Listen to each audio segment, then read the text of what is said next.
Hello and welcome to another edition of Ask David. Here are some of the questions that you've sent in to me to answer this week.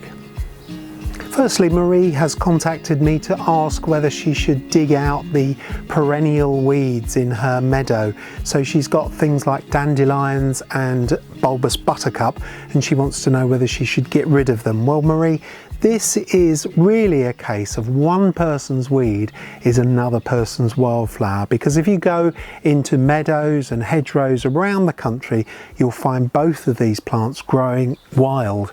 So if you don't really want them in your garden and you think that they'll self-seed or spread too much and compete with the plants you do want, then it's really important that you dig them out and you dig down deeply to get rid of the dandelion roots, right down low. The tap roots can go down about 8 inches on dandelions.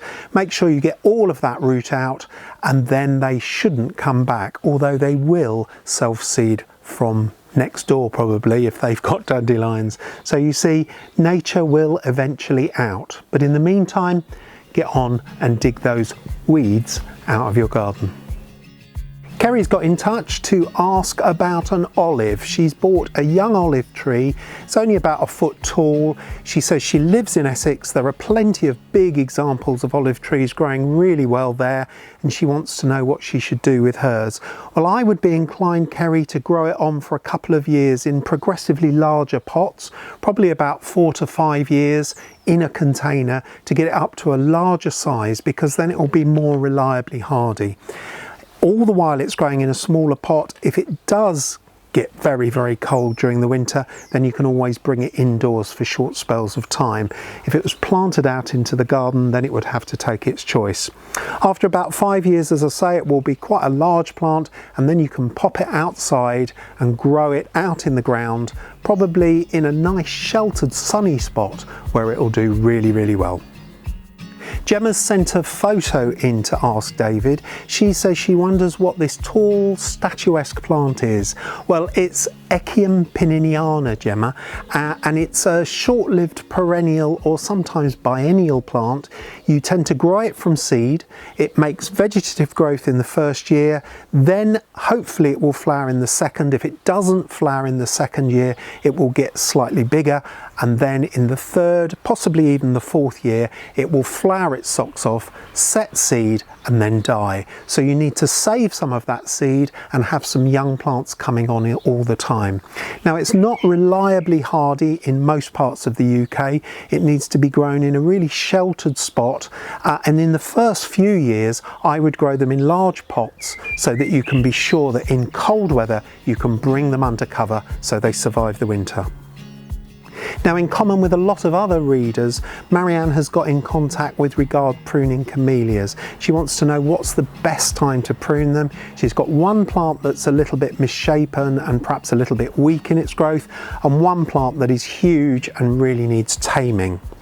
Here the advice would be really to, in most years, prune back in around about late April, May time. Take back the most vigorous shoots over the whole plant and reduce them by about 1/3 of their length. But if the plant has got really overgrown, then you can prune back the whole plant back by about half its height. Just make sure you leave some foliage on the plant so it's got the ability to make some food and keep ticking over. With regards to the weedy one, generally speaking, the harder you prune something, the more it will regrow. So I'd be inclined to give it a hard prune now to see if you can get some low growth from low down on the plant, some really good strong shoots coming low down that will make a much better shaped plant. And last this week, Karen has got in touch with regard her wisteria. She says that it's about 3 years old. She planted it and it grew really strongly. In the second year she left it alone and tried to train it onto its supports, and then because it hadn't flowered she gave it a good hard prune, and it still hasn't flowered. Karen, the thing here is that you need to be patient, and 3 years isn't a very long time. And then I think you probably made a slight mistake in pruning it hard, because that will have encouraged it to make lots of regrowth. So the key thing with wisteria, plant them on a south or west facing wall to start with, so that the growth can get really well ripened during the summer, which will encourage it to flower the following year. The next thing is to train out in the early years a framework of branches to cover the wall or the pergola or whatever you're trying to train it over. And then once you've done that for a couple of years, you can then start pruning back the vigorous side shoots back to about 2 buds from the base, and you need to do that twice a year in July and then again once it's dropped its leaves in the autumn or just before it starts into growth in the spring. So twice a year you need to prune back the vigorous stems back to that framework that you've trained out, and then you will start to encourage it to flower. The other thing that you can do is a gloved handful of sulfate of potash scattered around the root area will also encourage it to make more flowers sooner. But in the meantime, just be a bit patient. So that's it for this week. If you've got any pressing questions, then don't forget to send them in through gardenersworld.com to Ask David. And in the meantime, stay safe and happy gardening.